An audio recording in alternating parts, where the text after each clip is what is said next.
So that's why I say count it all joy when you fall in diverse temptations, because it's making you better. Iron sharper iron, right?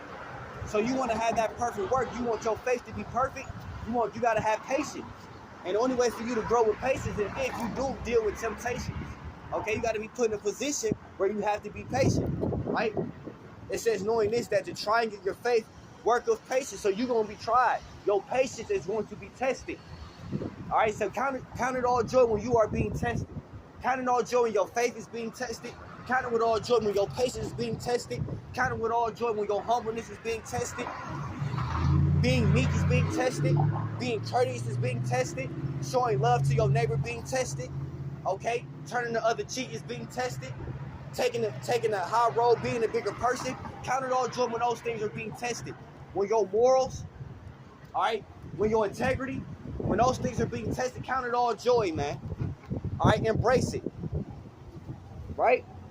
It says, knowing this, that the trying of your faith work of patience, but let patience have her perfect work, that ye may be perfect and entire and wanting nothing. All right? So you'll basically be unstoppable, man. That's what the Lord wants us to be unstoppable, unmovable. All right, vessels of faith. Vessels of faith will help him to be in unison with him. All right?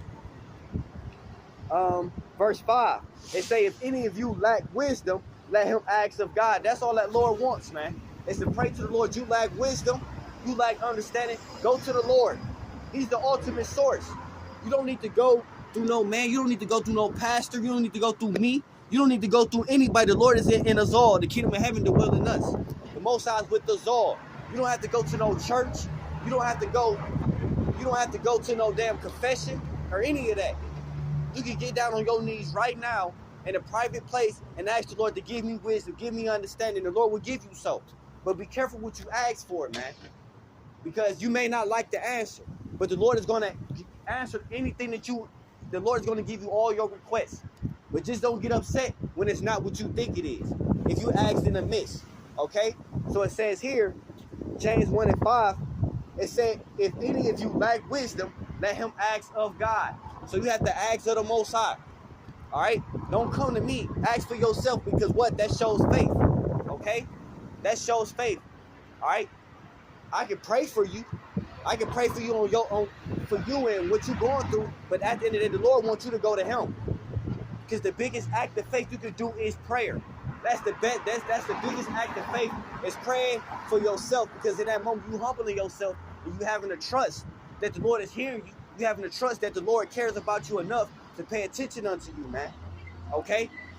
The biggest act that you can do, the most beautiful act, the beautiful action that you can do is pray to the Lord, man. That's the biggest act of faith that you can do. Okay? You can feed the homeless. You can sing. You can praise, dance. You can do all those things, love your neighbor, which is beautiful. But at the same time, the biggest thing you can do is pray to the Lord.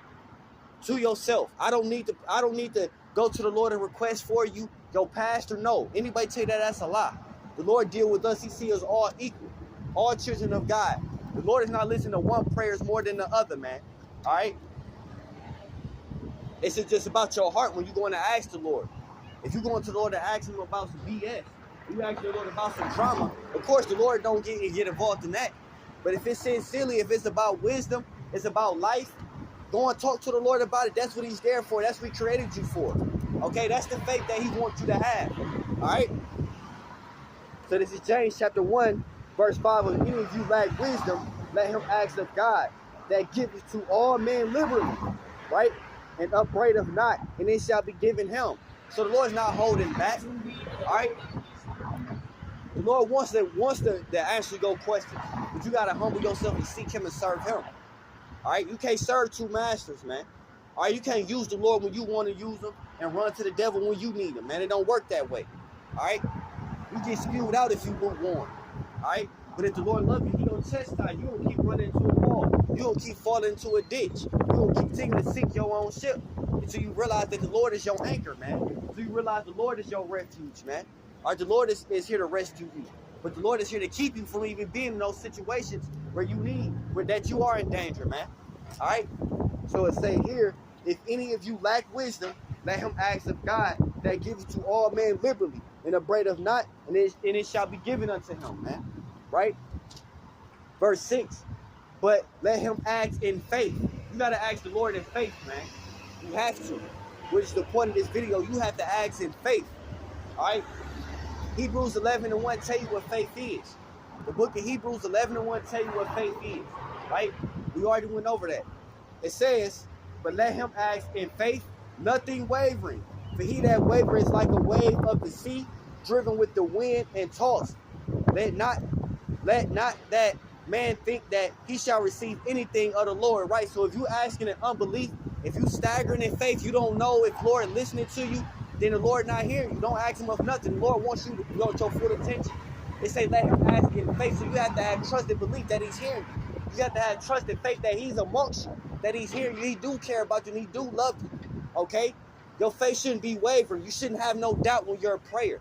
When you're talking and asking the Lord, you shouldn't have doubt, all right? Because your heart is not with the Lord.